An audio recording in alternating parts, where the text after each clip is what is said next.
La perte de nos amis à quatre pattes est toujours insupportable et douloureuse.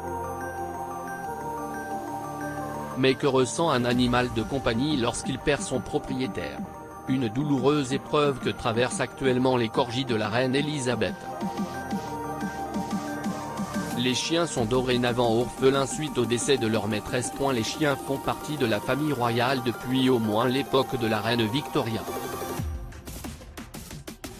Toutefois, le lien de la reine Elisabeth II avec les corgis était très particulier. Sa Majesté a découvert cette race à l'âge de 7 ans, grâce à des amis qui en possédaient à l'époque. L'épouse du prince Philippe en est rapidement tombée amoureuse, si bien qu'elle a voulu en avoir un aussi. La reine Elisabeth II d'Angleterre au château de Balmoral avec l'un de ses corgis, le 28 septembre 1952.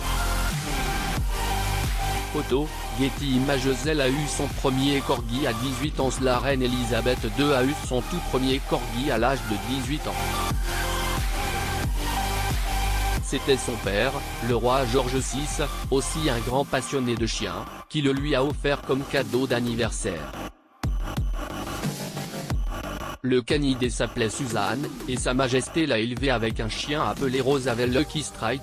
Concernant Suzanne, il faut dire que l'animal avait un lien très particulier avec la reine.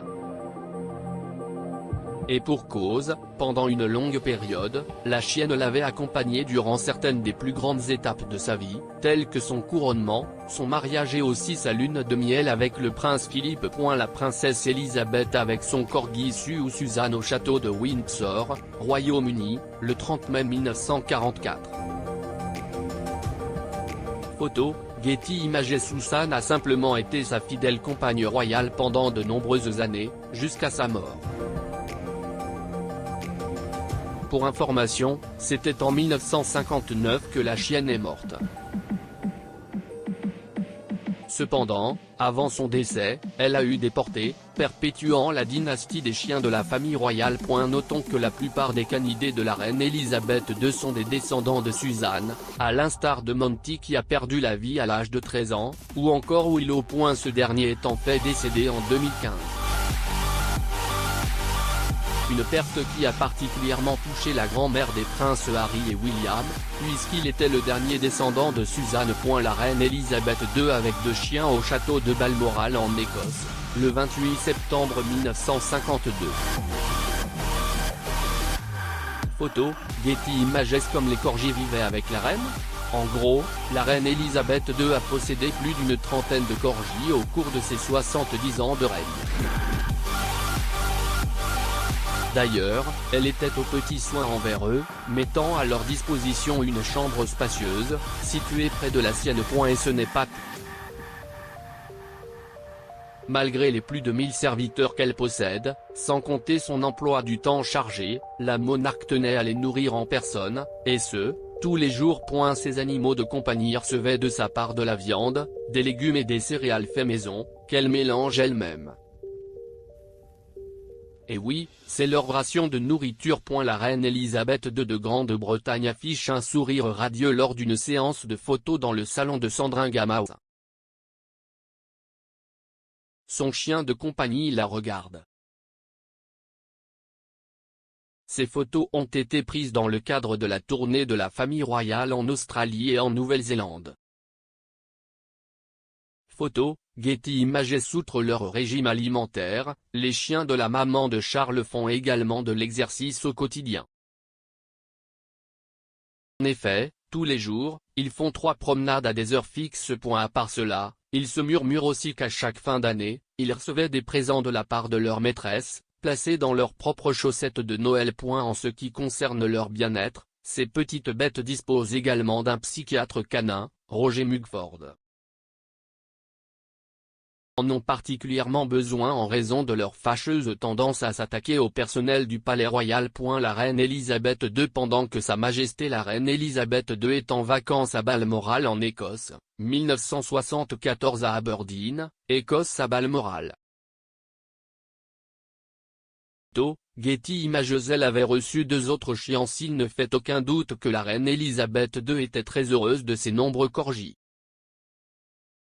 Cependant, En 2012, elle avait cessé d'élever d'autres corgis dans son foyer. En tout cas, c'est ce qu'a révélé sa conseillère informelle en éducation canine, Monty Roberts, au cours d'une interview accordée à Vanity Fair. Elle ne voulait plus avoir de jeunes chiens. Elle ne voulait laisser aucun jeune chien derrière elle.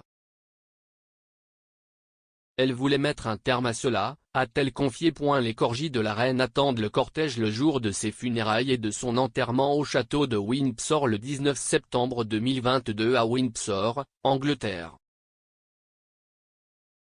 Photo, Getty Images. Une autre raison pour laquelle Sa Majesté a décidé de ne plus élever de corgis pourrait également être due au fait qu'aucun de ses enfants n'a adopté cette race de chien dans leur famille. Le prince William par exemple, trouve que les chiens de sa grand-mère aboient tout le temps. De même pour le prince Harry qui a confié au cours d'une interview qu'il a passé les 33 dernières années à se faire aboyer dessus, par les corgis de la monarque. En effet, avant son décès, la reine Elisabeth II ne possédait plus que 2 corgis, nommés Muick et Sandy. Cadeau qu'elle a reçu en 2021, de la part de son fils le prince Andrew et de ses petites filles. Par contre, Elisabeth avait encore adopté d'autres chiens de race au cours de ces dernières années, comme le cocker nommé Lissy, qu'elle a accueilli en janvier 2022. La reine Elisabeth II discute avec des propriétaires de chiens corgis alors qu'elle quitte le Government House, où elle a dévoilé une statue d'elle-même le 3 juillet 2010 à Winnipeg, au Canada. Photo, Getty Images. Le destin des corgis après le décès de leur propriétaire. Pour rappel, c'était le 8 septembre 2022 que la reine Elisabeth II s'en est allée, laissant orphelins ses 5 chiens de race. D'ailleurs, 2 d'entre eux, et plus précisément ses corgis Muick et Sandy, sont venus lui dire adieu. Ils ont attendu l'arrivée de son cercueil au palais de Windsor, lors de ses funérailles qui ont eu lieu le 19 septembre dernier. Et c'était le fils de la défunte, le prince Andrew qui les a récupérés à la sortie du palais. D'après des sources, c'est lui qui s'occupera des 2 canidés. Des personnes promènent des corgis le long du Royal Mile à Édimbourg avant l'arrivée du cercueil de la reine Elisabeth II. Photo prise le dimanche 11 septembre 2022.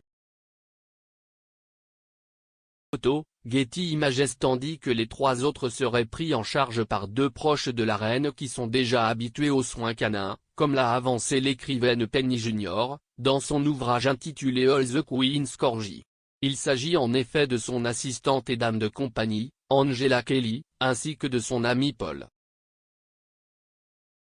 En tout cas, lorsque Sa Majesté était encore en vie, toutes deux l'accompagnaient régulièrement pour promener ses chiens dans les jardins de Buckingham. La reine était proche de son fils Edward décédé à l'âge de 96 ans, la reine Elisabeth II a laissé derrière elle 4 enfants, dont Edward. Bien que ce dernier soit le seul à ne pas avoir reçu le titre de duc, il était le préféré de la défunte. Découvrez tous les